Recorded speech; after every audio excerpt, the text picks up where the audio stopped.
નમસ્કાર વિદ્યાર્થી મિત્રો, આજે આપણે ધોરણ 7 ગણિત વિષયમાં આગળ અભ્યાસ કરવાનો છે. માહિતીનું નિયમન ભાગ 2 વિશે આપણે આજે ચર્ચા કરીશું. સૌપ્રથમ જોઈએ મિત્રો, પ્રતિનિધિ મૂલ્યો. વિદ્યાર્થી મિત્રો, તમે સરેરાશ શબ્દથી તો પરિચિત હશો જ. તમારા રોજિંદા જીવનમાં સરેરાશ શબ્દ સાથે સંકળાયેલી ઘણા વિધાનો તમે સાંભળ્યા હશે. જેમ કે ઈશા દરરોજ સવારે 5 કલાકનો સમય પોતાના અભ્યાસ માટે ફાળવે છે. વર્ષના આ સમય દરમિયાન સરેરાશ તાપમાન 40 ડિગ્રી સેલ્સિયસ હોય છે. મારા વર્ગના વિદ્યાર્થીઓની સરેરાશ ઉંમર 12 વર્ષ છે. અહીં મિત્રો સરેરાશ શબ્દ એ એક ચોક્કસ સમય દર્શાવે છે. આપણે જોઈએ કે ઈશા દરરોજ સામાન્ય રીતે 5 કલાક ભણે છે. સરેરાશ એટલે કે સામાન્ય રીતે તે 5 કલાક ભણે છે, એટલે કે કોઈ દિવસ તે 5 કલાકથી ઓછા કલાક પણ ભણે છે અને કેટલાક દિવસ 5 કલાકથી વધુ કલાક પણ ભણે છે. સરેરાશ એવી સંખ્યા છે કે જે અવલોકનો અથવા માહિતીના સમૂહની મધ્યવર્તી સ્થિતિ દર્શાવે છે. મધ્યવર્તી સ્થિતિ એટલે મિત્રો મધ્ય બિંદુ આપણે કહીએ ને, એટલે કે વચ્ચેની સંખ્યા દર્શાવે છે. કારણ કે સરેરાશ એ સૌથી વધારે તથા સૌથી ઓછા મૂલ્ય દર્શાવતી માહિતીની વચ્ચે હોય છે, એટલે કે વચ્ચેની સંખ્યા કહેવાય. સરેરાશ એ માહિતીના સમૂહની મધ્યવર્તી સ્થિતિ છે. જુદા જુદા પ્રકારની માહિતીને સમજવા માટે જુદા જુદા પ્રકારના પ્રતિનિધિ મૂલ્ય કે કેન્દ્રવર્તી માપની જરૂર પડે છે. તેમનું એક પ્રતિનિધિ માપ અંકગણિતીય સરાસરી છે. તો અહીં મિત્રો આપણે અંકગણિતીય સરાસરી વિશે અભ્યાસ કરવાનો છે. જોઈએ આપણે મિત્રો કે અંકગણિતીય સરાસરી કોને કહેવાય? માહિતીના એક સમૂહ માટે મહત્તમ ઉપયોગમાં લેવાતું એક પ્રતિનિધિ માપ અંકગણિતીય સરાસરી છે. સરાસરી અથવા અંકગણિતીય સરાસરી અથવા તો સામાન્ય સરાસરી નીચે મુજબ પ્રમાણે વ્યાખ્યાયિત કરવામાં આવે છે. અહીં મિત્રો સરાસરી કે અંકગણિતીય સરાસરી કે સામાન્ય સરાસરી એ એક જ શબ્દ કહેવાય.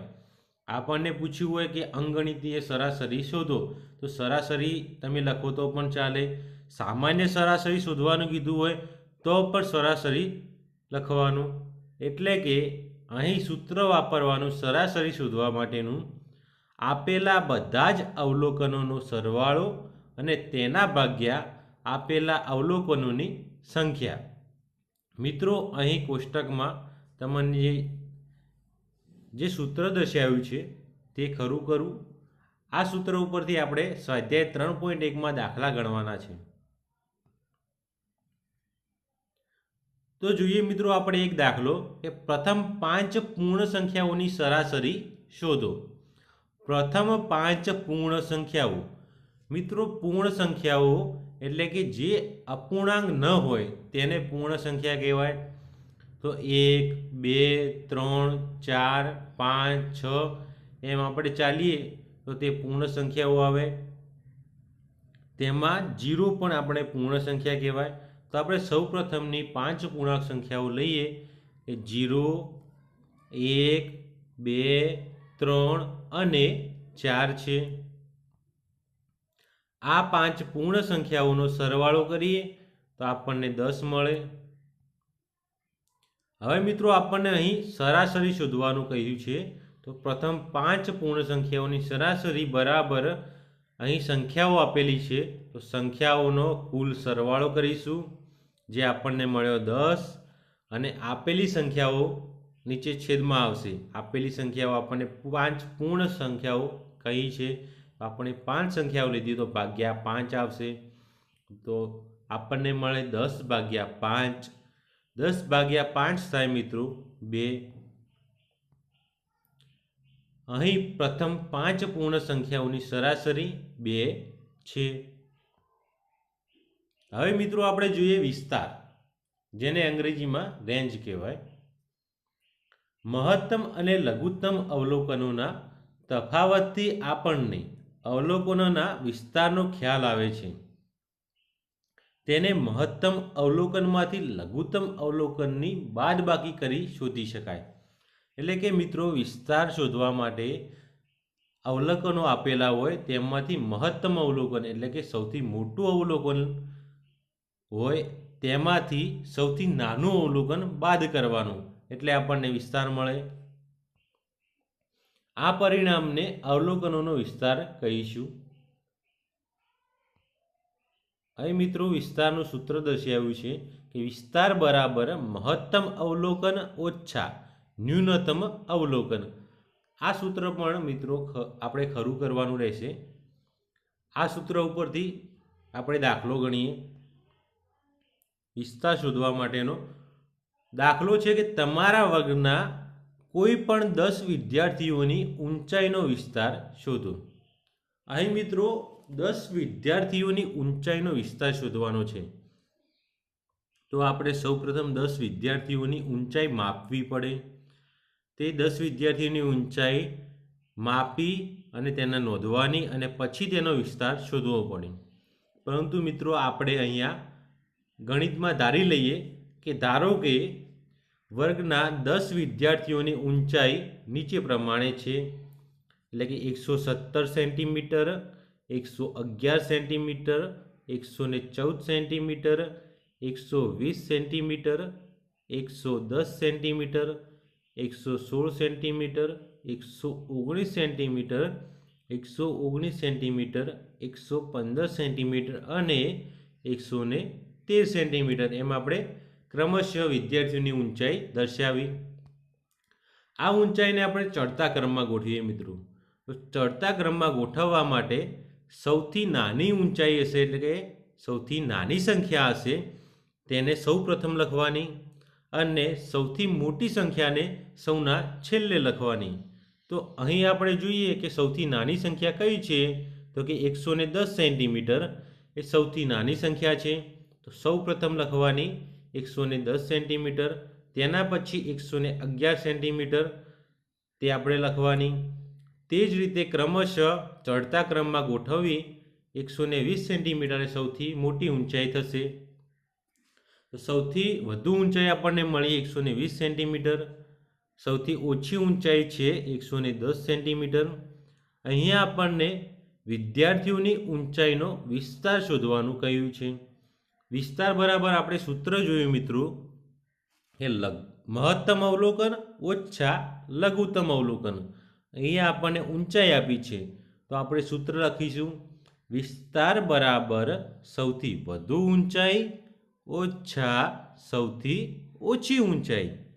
અહીંયા સૌથી વધુ ઊંચાઈ મળી આપણને 120 સેન્ટીમીટર, સૌથી ઓછી ઊંચાઈ મળી 110 સેન્ટીમીટર. તો આપણે 120માંથી 110 બાદ કરીએ કે 120 સેન્ટીમીટર ઓછા 110 સેન્ટીમીટર આપણને મળે જવાબ 10 સેન્ટીમીટર. એટલે કે અહીં વર્ગના 10 વિદ્યાર્થીઓની ઊંચાઈનો વિસ્તાર એ 10 સેન્ટીમીટર છે. હવે મિત્રો તમે વિદ્યાર્થીઓની ઊંચાઈ અહીંયા દર્શાવ્યા સિવાયની કોઈ બીજી ઊંચાઈ ધારો તમે તો તમને જવાબ અલગ મળશે. તમારું સાદું સાચું હશે તો તમારો જવાબ પણ સાચો કહેવાય. હવે મિત્રો આપણે બીજો દાખલો જોઈએ. વિજ્ઞાનની એક કસોટીમાં વિદ્યાર્થીઓના એક સમૂહને 100માંથી પ્રાપ્ત કરેલ ગુણ 85, 76, 90, 85, 39, 48, 56, 95, 81 અને 75 છે. તો આપણને 3 પ્રશ્નો આપેલા છે. પહેલો પ્રશ્ન છે કે વિદ્યાર્થીઓએ મેળવેલ સૌથી વધુ અને સૌથી ઓછા ગુણ શોધો. સૌથી વધુ અને સૌથી ઓછા ગુણ શોધવા માટે આપણે ગુણને ચડતા ક્રમમાં ગોઠવીએ. ચડતા ક્રમમાં ગોઠવવા માટે મિત્રો સૌથી ઓછા ગુણ હશે તેને સૌ પ્રથમ લખવાના અને સૌથી વધારે ગુણ હોય તેને સૌના છેલ્લે લખવાના. તે રીતે આપણે ચડતા ક્રમમાં ગોઠવ્યા. 39, 48, 56, 75, 76, 81, 85, 90 અને 95. અહીંયા કુલ 10 વિદ્યાર્થીઓ આપેલા છે. તેમના ગુણને ચડતા ક્રમમાં ગોઠવ્યા. તો હવે આપણે કહી શકીએ કે સૌથી વધુ ગુણ એ 95 છે અને સૌથી ઓછા ગુણ એ 39 છે. તો આપણે લખવાનું કે અહીં સૌથી વધુ ગુણ 95 અને સૌથી ઓછા ગુણ બરાબર 39 છે. બીજો પ્રશ્ન છે કે મેળવેલ ગુણનો વિસ્તાર શોધો. વિસ્તાર શોધવા માટેનું સૂત્ર આપણે યાદ કરીએ કે વિસ્તાર બરાબર સૌથી મહત્તમ અવલોકન ઓછા લઘુત્તમ અવલોકન. અહીં ગુણ આપેલા છે તો આપણને સૂત્ર કહેવાય કે ગુણનો વિસ્તાર તો સૌથી વધુ ગુણ ઓછા સૌથી ઓછા ગુણ. સૌથી વધુ ગુણ આપણને મળ્યા 95 અને સૌથી ઓછા ગુણ મળ્યા આપણને 39. તો 95 ઓછા 39 થાય. 95 ઓછા 39 આપણને મળે 56. અહીં વિદ્યાર્થીઓએ મેળવેલા ગુણનો વિસ્તાર 56 છે તેમ આપણે કહેવાય. હવે મિત્રો પ્રશ્ન 3 છે કે સમૂહ દ્વારા મેળવાયેલા ગુણની સરાસરી શોધો. સરાસરી માટેનું સૂત્ર આપણે જોયું કે બધા જ અવલોકનોનો સરવાળો ભાગ્યા છેદમાં આવશે કે અવલોકનોની સંખ્યા. અહીંયા આપણને કુલ 10 અવલોકન આપેલા છે એટલે કે અવલોકનની સંખ્યા થશે 10 અને સરવાળો કરીશું તો 39 વત્તા 48 વત્તા 56 એમ બધા જ અવલોકનોનો સરવાળો કરીશું. તો આપણે ગણીએ કે મેળવેલ ગુણની સરાસરી બરાબર બધા ગુણનો સરવાળો ભાગ્યા વિદ્યાર્થીઓની કુલ સંખ્યા. આપણને ગુણ આપેલા હતા તે ઉપર દર્શાવ્યા છે. મિત્રો અહીં 39 ગુણ લખવાના, 30 લખ્યા છે તેના જગ્યાએ 39 લખવાના. બધા જ ગુણનો સરવાળો કરીએ. 39 વત્તા 48 વત્તા 56 વત્તા 75 વત્તા 76 વત્તા 81 વત્તા 85 વત્તા 85 વત્તા 90 વત્તા 95 ભાગ્યા વિદ્યાર્થીઓની કુલ સંખ્યા છે 10. તો ભાગાકારમાં આવશે 10. આપણને સરવાળો મળે 730. બધા જ ગુણનો સરવાળો થયો 730. ભાગાકારમાં છે 10. 10 અને 730માંથી 0 0 ઉડી જાય આપણને જવાબ મળે 73 ગુણ. આ સમૂહ દ્વારા મેળવાયેલા ગુણની સરાસરી 73 છે. હવે મિત્રો આપણે એક બીજો દાખલો ગણીએ કે એક શહેરમાં કોઈ ચોક્કસ અઠવાડિયામાં પડેલા વરસાદ કૌંસમાં લખ્યું છે કે મિલીમીટરમાં નીચે દર્શાવ્યા છે. અહીંયા આપણને એક કોષ્ટક આપ્યું છે તેમાં દિવસ અને વરસાદ દર્શાવ્યા છે. તેના ઉપરથી 3 પ્રશ્નો આપણે લખવાના છે. પહેલો પ્રશ્ન છે કે ઉપરની માહિતીને આધારે વરસાદનો વિસ્તાર શોધો. વિસ્તાર શોધવા માટે મિત્રો સૌથી મહત્તમ મૂલ્ય જોઈએ આપણે અને સૌથી ઓછું મૂલ્ય એટલે કે ન્યૂનતમ મૂલ્ય આપણે જોઈએ. સૌથી મહત્તમ મૂલ્ય આપણને મળશે શુક્રવારનો 20.5 અને સૌથી ન્યૂનતમ મૂલ્ય મળશે 0. અહીંયા કોષ્ટક દર્શાવે છે મિત્રો કે દિવસ સોમવારથી રવિવાર સુધીના આપેલા છે એટલે કે અઠવાડિયાના 7 દિવસો આપેલા છે. વરસાદ આપેલો છે એટલે કે સોમવારના 0.0 મિલીમીટર વરસાદ પડ્યો એટલે કે સોમવારના વરસાદ ન પડ્યો. મંગળવારના 12.2 મિલીમીટર વરસાદ પડ્યો. બુધવારે 2.1 મિલીમીટર વરસાદ પડ્યો. ગુરુવારે 0.0 મિલીમીટર એટલે કે વરસાદ ન પડ્યો. શુક્રવારે 20.5 મિલીમીટર વરસાદ પડ્યો. શનિવારે 5.5 મિલીમીટર વરસાદ પડ્યો. જ્યારે રવિવારે 1 મિલીમીટર જ વરસાદ પડ્યો. આપણે પ્રશ્ન 1 જોઈએ કે ઉપરની માહિતીને આધારે વરસાદનો વિસ્તાર શોધો. સૂત્ર લખીએ, વરસાદનો વિસ્તાર બરાબર સૌથી વધારે વરસાદ ઓછા સૌથી ઓછો વરસાદ. સૌથી વધારે વરસાદ થાય 20.5 મિલીમીટર અને સૌથી ઓછો વરસાદ થશે 0.0 મિલીમીટર. લખવાનું 20.5 ઓછા 0.0, આપણને મળે 20.5 મિલીમીટર એ વરસાદનો વિસ્તાર મળ્યો. બીજો પ્રશ્ન છે કે આ અઠવાડિયામાં પડેલ વરસાદની સરાસરી શોધો. મિત્રો, સરાસરી શોધવા માટે બધા જ અવલોકનોનો સરવાળો કરીશું અને ભાગ્યા અવલોકનોની સંખ્યા લખીશું. અહીંયા અવલોકનો આપેલા છે, વરસાદ મિલીમીટર જે દર્શાવ્યો છે નીચેના ખાનામાં તે અવલોકનો છે. તેનો સરવાળો કરવાનો અંશમાં અને છેદમાં. વાર કેટલા આપેલા છે આપણને? એક અઠવાડિયું, તેમાં 7 વાર છે એટલે ભાગાકારમાં 7 આવશે. આપણે પ્રશ્ન 2 ગણીએ. વરસાદની સરાસરી બરાબર પડેલો કુલ વરસાદ ભાગ્યા દિવસોની કુલ સંખ્યા. પડેલો કુલ વરસાદની એટલે કે 0.0 વત્તા 12.2 વત્તા 2.1 વત્તા 0.0 વત્તા 20.5 વત્તા 5.5 વત્તા 1.0. દિવસોની કુલ સંખ્યા થાય 7. સરવાળો મળ્યો 41.3 ભાગ્યા 7. 41.3 ભાગ્યા 7 થશે 5.9 મિલીમીટર. આમ વરસાદની સરાસરી 5.9 છે. હવે મિત્રો આપણને પ્રશ્ન 3 આપ્યો હતો કે કેટલા દિવસોમાં વરસાદ સરાસરી વરસાદ કરતાં ઓછો પડ્યો છે. કેટલા દિવસોમાં વરસાદ એ સરાસરીના વરસાદ કરતાં ઓછો પડ્યો છે.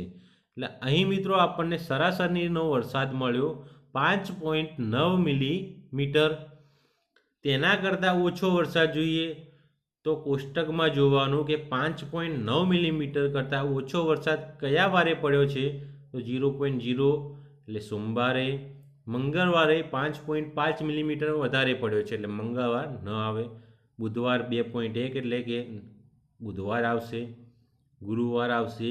શુક્રવારે 20.5 મિલીમીટર એટલે કે 5.9 મિલીમીટર કરતાં વધારે છે તો શુક્રવાર ન આવે.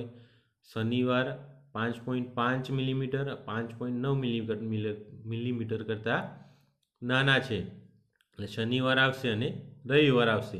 તો આપણે લખીએ એ કોષ્ટક પરથી જણાય છે કે અઠવાડિયામાં 5 દિવસ એટલે કે સોમવાર, બુધવાર, ગુરુવાર, શનિવાર અને રવિવાર એ સરાસર વરસાદ કરતાં ઓછો વરસાદ પડ્યો છે. હવે મિત્રો હું તમને 2 દાખલા સ્વાધ્યાયમાં આપું છું. તે તમારે ઘરેથી પોતાની નોટબુકમાં ગણવાના રહેશે. અહીં મિત્રો આપણું સ્વાધ્યાય 3.1 પૂર્ણ થાય છે. જો તમને કોઈ પણ દાખલામાં સમજણ ન પડી હોય તો તમારે તે દાખલાનો ફોટો પાડી અને વોટ્સઅપ ગ્રુપમાં મૂકવાનો રહેશે. Thank you.